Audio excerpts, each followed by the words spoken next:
today's show. We break down the All-Star voting first returns and wonder if Wonder Boy is the biggest surprise. Is Paul George carrying OKC? Will Spurs fans boo Kawhi tonight on TNT? Can the Beard win back-to-back MVPs? And Lance's guitar gently weeps in a brand new edition of the Meme Team. It's Thursday, January 3rd.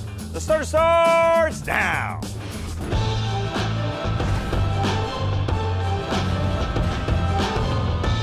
Good evening, Sweet World, and welcome to The Starters, presented by Jack Daniel's Old No. 7 and Tennessee Honey. I'm J.E. Skeets, alongside me as always, Tass Mellis. That's the Aussie Lee Ellis, and over yonder, well, that's the bearded one. That's Trey Kirby. Hey-o! Hey-yo! TK, what's up? Well, I'm here at the internet looking for your best tweets at hashtag the starters. And guys, crank the amps and grab your picks. Air guitars were wailing last night. That's right. After a Paul George and one on Lance Stevenson, George's OKC teammate Russell Westbrook stole Lance's celebration and mocked him with an air guitar right next to him.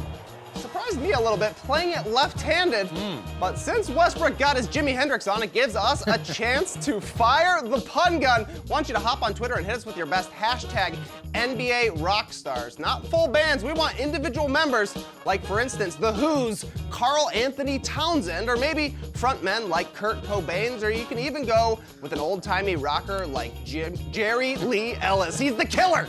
But we want to hear from you, so send us your best NBA Rockstars, either hashtag NBA Rockstars or hashtag the starters. We'll see them either way, and we'll check the best ones out a little bit later. All right, fire that pun gun on Twitter. We got a fun show tonight. We're going to debate whether or not the Spurs fans will or should even boo Kawhi Leonard in his return to San Antonio. We got a new edition of the boo that Meme topic. Team. Well, save it. We got a new edition of the Meme Team. We got very solid play. But let's start with a little true or false. Lots to talk about in the NBA here tonight. So TK, take it away. It's the first week of the year, and guys, today we got the first returns from All-Star fan voting. Here you see them. In the East, Giannis, Kawhi, and Joel Embiid are the bigs, while Kyrie Irving and Dwayne Wade are holding down the guard spots. Out west, LeBron, Luka Doncic, and Kevin Durant lead the front court, while Steph Curry and Derrick Rose lead the guards. There's some shockers in there, but true or false, Luka Doncic is the biggest All-Star voting surprise. Yeah, at first glance, it is shocking over AD and Paul George, especially being in the U.S. But this game is global, baby. Yeah, of course he's getting all the votes from his home country in Slovenia, but there are other countries voting for him too. Played 5 years in Spain. He speaks Spanish. His dad was a baller, so Serbia's voting for him because he played in Serbia. He's Serbian. He speaks Serbian as well. I think Rasho Nesterovic fans out there are voting for him. He's Luka's godfather. I think all of former Yugoslavia is voting for him probably. So who isn't voting for Doncic right now? A whole continent is voting for him in Europe. I think there's just a lot of votes there. I think what's more surprising is Derrick Rose over James Harden and Russell Westbrook. How is that possible? Yeah, I'm sort of with you here. Both, I mean, look, Wade in the mix as well is shocking. Yeah. Obviously not having an amazing Dwayne Wade season because it's his final year, but I'm with you. Luka, it makes a little more sense. He's only 19 years old. He's taken the NBA by storm. He exceeded a lot of expectations. We talked about it on yesterday's show. Whereas Derrick Rose is a 30-year-old point guard that we thought he would maybe be out of the league. He looked completely washed, a lot of it because of injuries. And here he is, deep in his career, scoring 19 points per game, but he doesn't even really start on a great team in the Wolves. So they're not. None of them are really truly all that shocking though, because it is a huge, in my opinion, a big international support for these guys.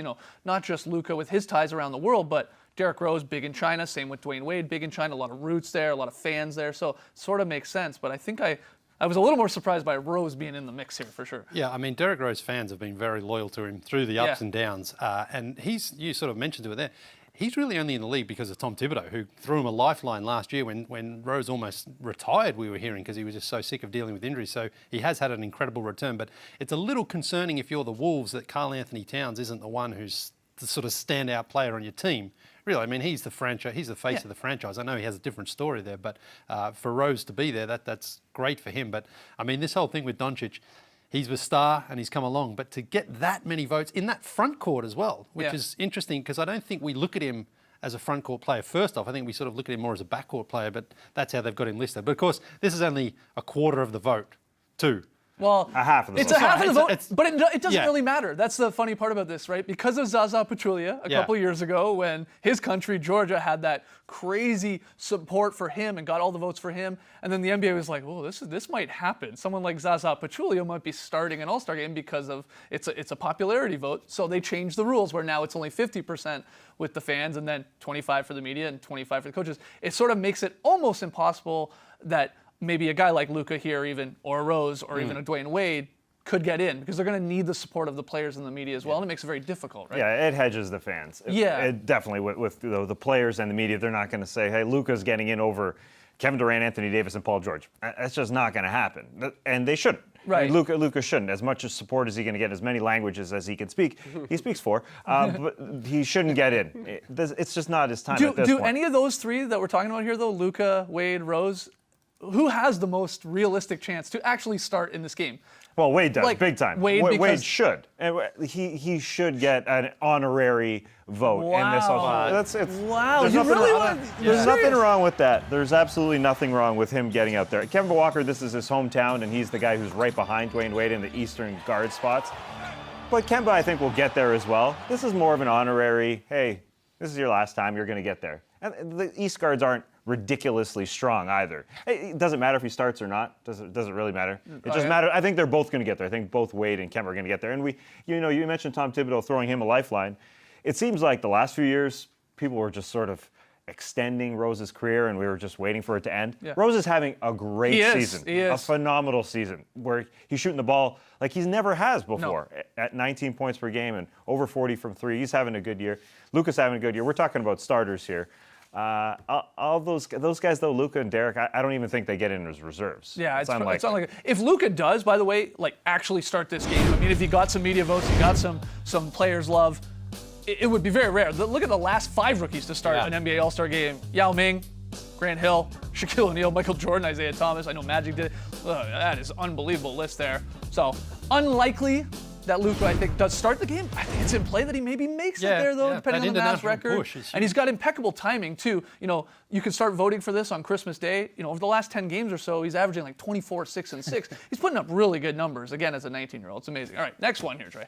Russell Westbrook went just 3 of 20 from the field in last night's game against the Lakers, but no worries, because Paul George put up 37 to lead the Thunder to a victory. PG is now up to 9th in the league in scoring, and you guys already know he's locking it down on defense. So true or false, Paul George is carrying the Thunder? It's true at the moment. I mean, he's basically in the MVP conversation. I know there's a lot of people in that area, but because Russell Westbrook, he's struggling, averaging a triple-double still, but Paul George this season is clearly more comfortable in his role, whether it's with the coaching staff and Billy Donovan there, or just playing alongside Westbrook to understand he doesn't need to sort of be off to the side to Westbrook. He can take over games when he's feeling it. And you saw that last night against the Lakers. For sure. Came in that fourth quarter when the game was tight and just extended the lead and closed out at the win, which is what superstars do. The good thing about the Thunder is the defense is holding. He's their best defender. And until Westbrook gets back to playing to the level we know he can be at, the Thunder have still got a lot of improving to do, in my opinion. So in this meantime, he's having an outstanding season, playing great ball, and is carrying them as a superstar should. Check the stats. He's having his best year ever. He was injured over 4 years ago with that broken leg, but he has come back. He's 28 years old. He's in his prime. He's feeling good. And this is Paul George's team offensively. Without him, they'd be definitely out of the playoffs. Because as we've seen, Russell Westbrook hasn't been himself whatsoever offensively. Even though the raw numbers are there, he's helping out a lot defensively this year, and that's what Paul George mentions all the time. Russ is really taking it to another level defensively. Give Russ kudos for giving Paul George the ball and deferring to PG. He's yielded to him at times. Yeah, he definitely has. Paul George is the number one option on offense, and Russ is cool with that. And as you said, if Russ gets that offense back even just a little, because he's just not himself quite yet, you'd expect Russ to get back there. I don't see why you wouldn't. Yeah, he's sort of had a good game here and there, and then he follows it up with a stinker like he did shooting the ball against the Lakers last night, and then he has a good one and a bad one. So you're right. If he finds any consistency, and he will because he is Westbrook, they're going to be a terror. You got to also show a little bit of love to a guy like Jeremy Grant, who can suddenly shoot a little bit. That helps on this squad. And Dennis Schroeder coming in.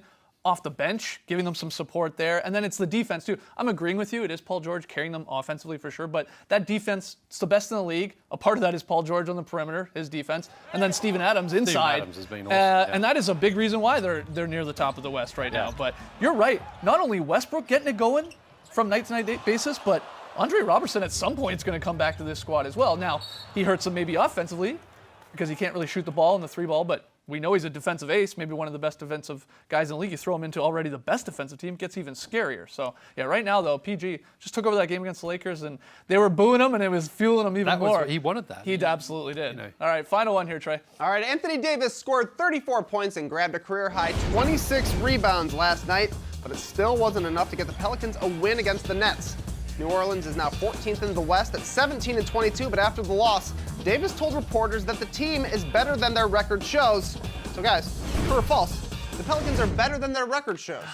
Yeah, it's true. It definitely is true. They have a huge depth problem, big time. As soon as they have one little injury, they fall off. Yeah. You saw their bench get lambasted yesterday, 55-5. Brooklyn outscored them bench to bench. The Pelicans are actually unbeaten when they have their opening day starting lineup playing. Unfortunately, it's only been 5 games when they've got Mirotic, Elfrid Payton, along with Drew Holiday, Anthony Davis, and Etuan Moore.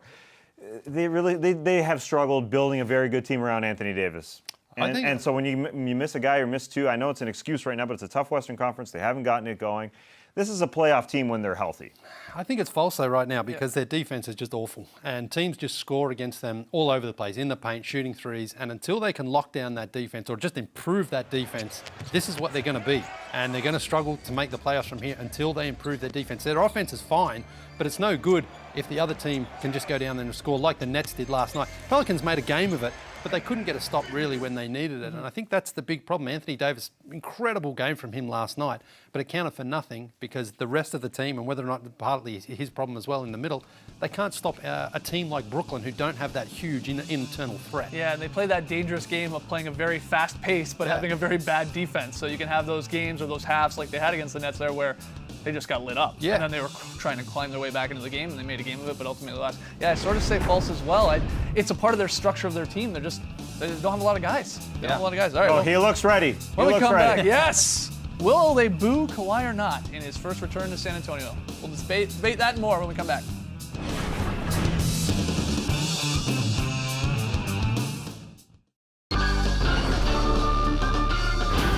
The Starters is presented by Jack Daniel's Old No. 7 and Tennessee Honey.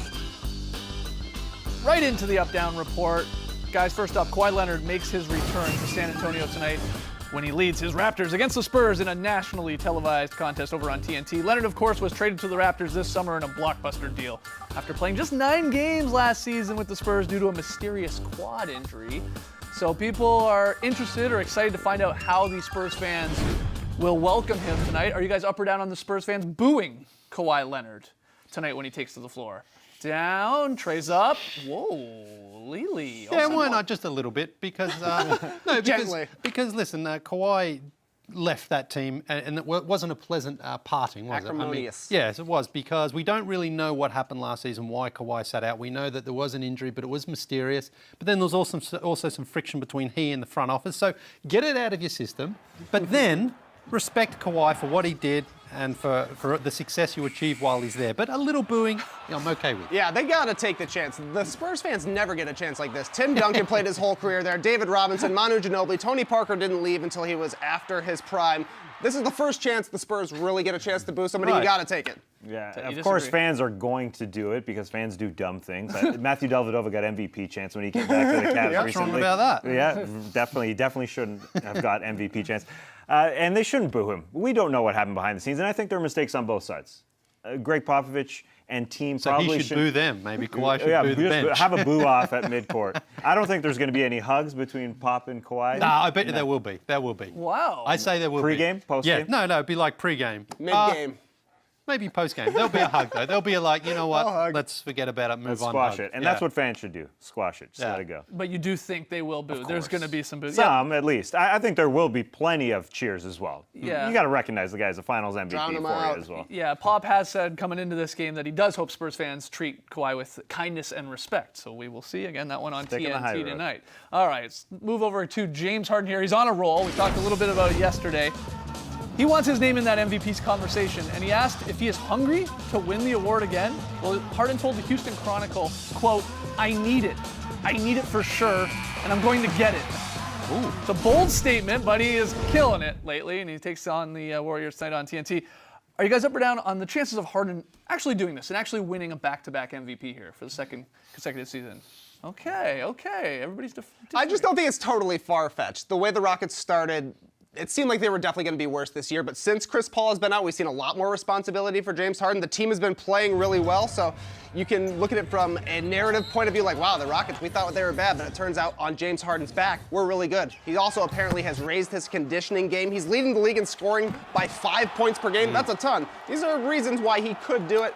The likelihood is not great, but it'd be cool. I just think he's going to run out of steam at some point. And also, because he won it last year, he's been a runner-up twice. It's like, you've got all your awards. I think someone else... Won?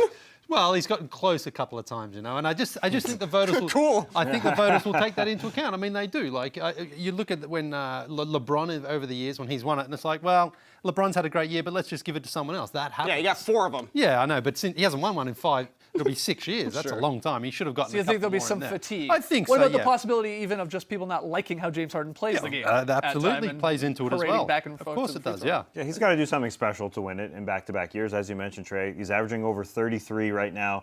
That's the most since Kobe in 06. And so that's something. That's noteworthy. Right. And the second thing, if they win the 1 seed after that bad start, that's something else as well. And Chris Paul will come back eventually. He's, laying there relaxing while James Harden is doing his thing right now. But he's already missed 10 of his annual 20 games that he's missed. So he's got to come back at some point and he'll help out. Just very quickly, does Harden go for 40 again or more tonight against the Warriors? Thumbs up. Why not? Yeah. Final one here, final one. LeBron was on the bench last night because of a groin injury. So Lakers rookie Svi Mykhailiuk jumped at the opportunity, I know I said that wrong, opportunity to shake the King's hand. We'll just call him Svi. Now, some wondered if it was the first time the two had ever met.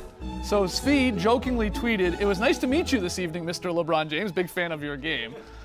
But, very funny, very funny. But I want to know, are you guys up or down on the gentlemanly handshake as LeBron and Svi did there? Do you like that? That wasn't, Mykhailiuk didn't even shake his hand. That wasn't a gentlemanly handshake. You didn't think it was gentlemanly? No, LeBron went in for a bro handshake. That's a half. That's a little half. That's a halfie. Svi gives him a full, but LeBron was just going for the slaps. That's just top of the fingers. you're That's right. not I think full. he jumped the gun a little. He's not meeting web to web. It's a little awkward sort of seating position though they're in right there. Yeah. You need to Fair, be coming fair. front on really, and then when you're there, you're down like Awkward that. to shake hands with It that is, giant it is. thumb. I mean, Yeah, it's that's impossible. probably what it felt like shaking LeBron's hand. So yeah, but I like the effort.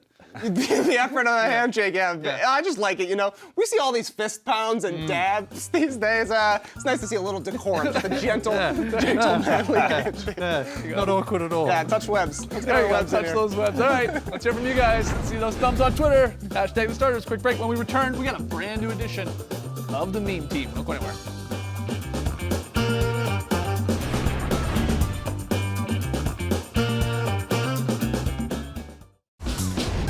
Every week, we scour the internet to bring you the meme team, our favorite weird and wacky moments from the NBA universe. Let's do this. At number 5, Terry Rozier doesn't remember old TV shows. To be fair, he was barely a baby for some of them. Larry the Cable Guy. Friends. I don't know. Will Smith. I mean, Fresh Prince. Mary Kate and Ashley, I forgot what they think. House, something with House. Steve Urkel.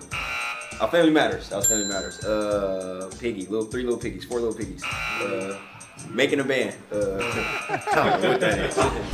At number 4, you got to practice your free throws, kids, because those NBA cameras are no joke. Late December, they caught Andrew Wiggins' reaction when he missed a game-tying free throw versus the Hawks.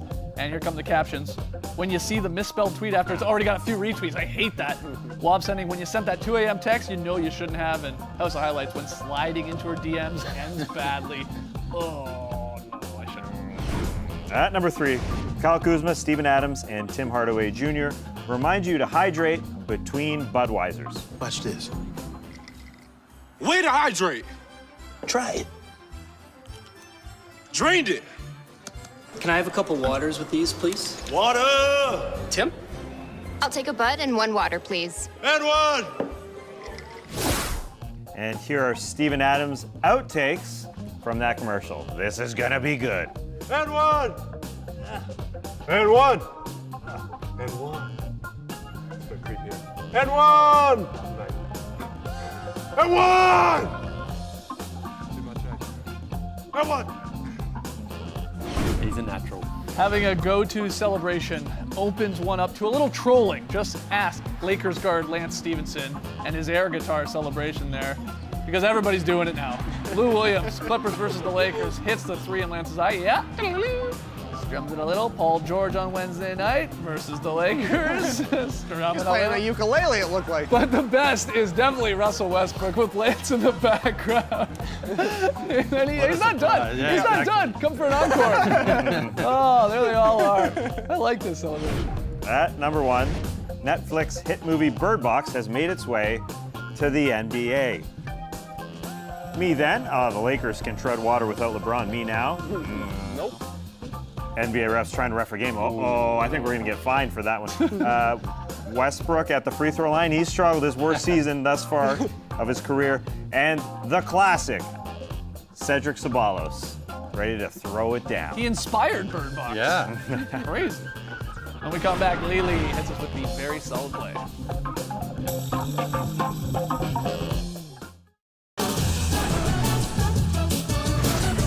Let's fire that fun gun. We asked you for hashtag NBA rock stars. You came through in flying colors, Trey. Yeah, some good ones like Fred Van Halen, Billy Joel Embiid, John Paul George and Ringo, Fred Hoijdurst, Shaquille O'Neal Young, Tayshaun Prince and the Revolution, Giannis Joplin, brilliant, That's good. Shaxl Rose, Oh, and my favorite, Monte Elvis. Those are solid. Simple. Solid stuff, guys. All right, tonight's pick and play. Raptors, Spurs. I'm the only one taking Toronto on the road in San Antonio. DeRozan did say he was going to go for 50 in this game, revenge game here. We'll find out. All right, very solid play. Yes, it's a double here. It's a laser from D'Angelo Russell and a where is he to Joe Harris, who found the back of the rim with a beautiful shot. That's what I call a very solid play. Speaking of quick tonight. Speaking of where is he, we lost a wedgie. This isn't a wedgie from last night. We had a wedgie way back on December 29th. Wow. That we missed because we were breaking, we were holidaying. Thanks to Kalen Fowler, who fowlered this one. Nice. James Harden, the weird one there. Yeah. Stopped, but then he found it. Just like us. It was stopped, but we found it. Number 17 on the season. We need it. Thank you, Kalen. Starters Drop podcast tomorrow. It's Friday tomorrow already. It was a short week here for us. All right, we got time for some fan signs here, Lily. Yeah, this one comes from John C. Holtz, who was at the Clippers game out in Los Angeles just before Christmas. Okay, we haven't had a chance to squeeze it in until now. All right, excellent stuff. I know we got a lot We have more one. fan signs. We got a lot more. We're So running many. out of time. We'll try and get to them on tomorrow's show. See you then. All right, thanks for joining us. And remember, our lighting guy, Tony, has never made a mistake. So he's dumbfounded. Breaks the night. like. Why did it go to Why did John? we go to John? Yeah.